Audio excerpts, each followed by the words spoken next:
She heard the twang of a bowstring beyond the glade. The arrow hummed through the air like a beam of light, nicking her upper arm to leave a deep stripe of blood. Echo felt a searing pain. She squealed, dropped her basket of herbs, then darted for the undergrowth. Crouching among the ferns, she looked behind to see the arrow quivering in a branch.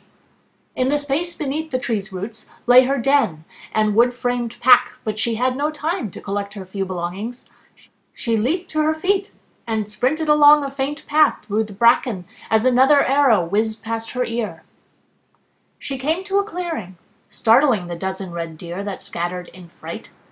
She dashed across to the far side and huddled down, taking deep breaths. The shadows of the ferns mingled with the brown markings that dappled her arms and legs, adding extra camouflage to her flame-red hair and short, russet-colored dress.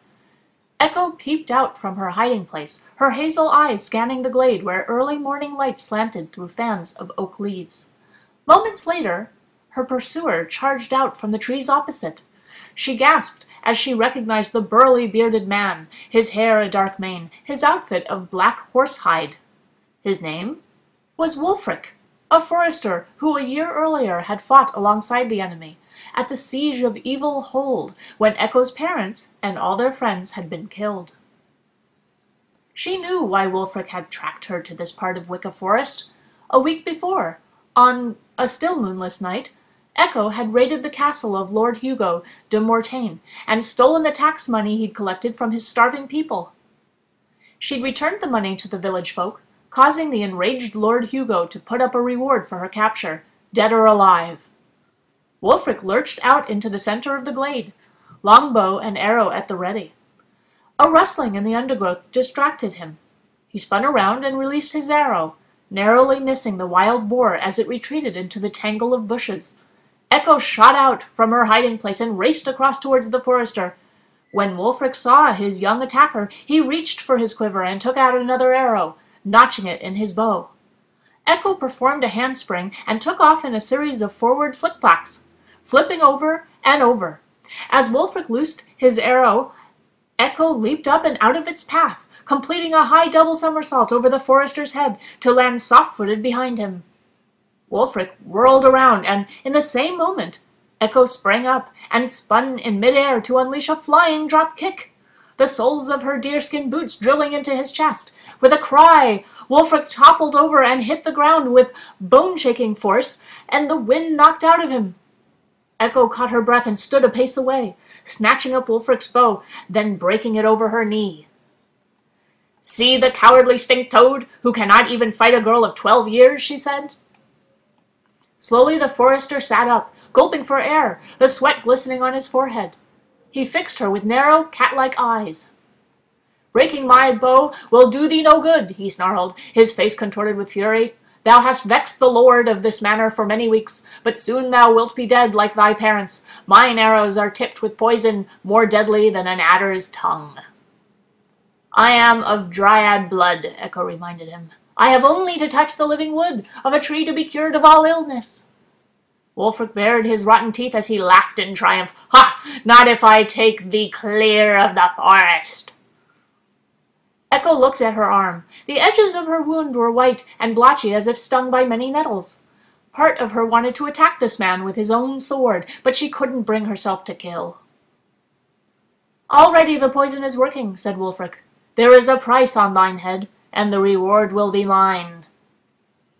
As he struggled to stand, Echo aimed a sidekick at the forester's chest, but Wulfric was too fast and he grabbed her foot with both hands, wrenching sharply, causing Echo to twist in the air as her other foot left the ground. She landed face down and Wulfric dragged her towards him, grabbing first her dress, then a fistful of long red hair. He placed a strong hand between her shoulder blades, pinning her down. Echo squirmed and lashed out with all her strength, back-fisting Wulfric on the end of his nose. He yelled and released his grip, clutching his face as he rolled to one side. Echo vaulted away in a handspring before landing on her feet. "'Tis no use fighting," said a voice in her head. "If poison is in my blood, then I must escape." She hurtled across the glade, looking back to see Wulfric on his feet lumbering after her. With a cry, he took another arrow from his quiver, waving it like a dagger. Echo slipped between two holly bushes and then ran along a mossy path, red hair streaming behind her, the trees flashing past. She heard Wulfric's shrieks and curses, but knew she could outrun him. Eventually the path petered out near a gigantic beech tree.